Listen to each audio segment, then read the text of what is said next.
All right, let's get right into it. It feels like the war in Ukraine may be entering its most dangerous phase yet. We're seeing some military and political moves that suggest this whole thing is escalating, and not in the usual ways. It's pushing beyond conventional warfare into a space that, well, it has the entire world on edge. Now, look, tensions have been simmering and flaring up for years, right? That's nothing new. But recent intelligence is pointing to something different. This isn't just another turn of the screw. We're talking about a fundamental shift in the very nature of this conflict. And this is the crucial difference. It's moving past the drones and missiles we've been hearing about and into the realm of strategic nuclear signaling. And yeah, that's a development that's making the world snap to attention. So what does that even mean? What is nuclear posturing? Okay, so nuclear posturing isn't about actually launching weapons. It's really a high-stakes form of communication. The best way to think about it is like moving pieces on a global chessboard, except, these pieces have unimaginable destructive power. It's an incredibly dangerous game of signaling, all designed to make your opponent think twice, to influence their decisions without ever firing a shot.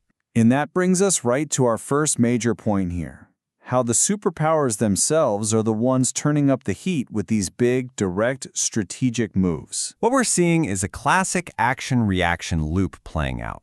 On one side, you have reports that former U.S. President Donald Trump ordered nuclear submarines to move closer to Russian waters. That's a pretty clear show of force. But of course, this stuff doesn't happen in a vacuum, right? It's coming on the heels of some really hostile talk from prominent Russian figures like ex-President Dmitry Medvedev.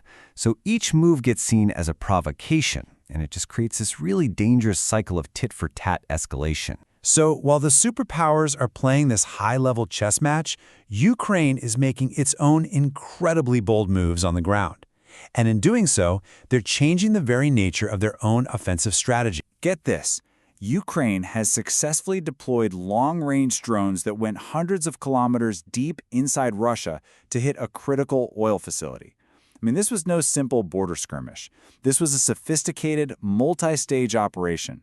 It proves they've got a whole new level of capability, and maybe more importantly, a new willingness to go after strategic assets deep inside Russian territory. And from Kyiv's perspective, they're calling it, in their own words, a major win. And you can see why. It's more than just a military strike.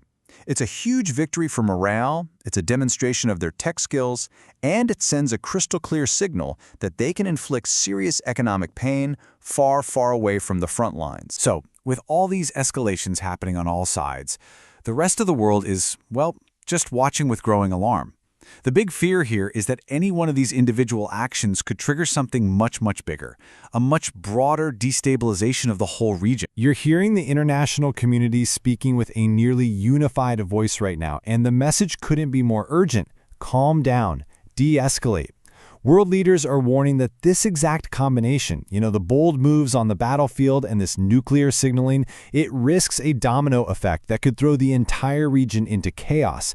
And the fact that they're so specifically alarmed about the nuclear part, that really tells you just how close to a red line everyone feels we've come. And all of this leaves us with the ultimate terrifying question, doesn't it? We are witnessing a perfect storm. Nuclear saber-rattling on one hand and bold tactical escalation on the other. As the whole world watches, the path forward is completely uncertain. Of course, the hope is for diplomacy, for de-escalation. But the fear is that what we're seeing right now is just a grim preview of a much wider, more devastating conflict to come. What happens next? That's a question that honestly affects every single one of us.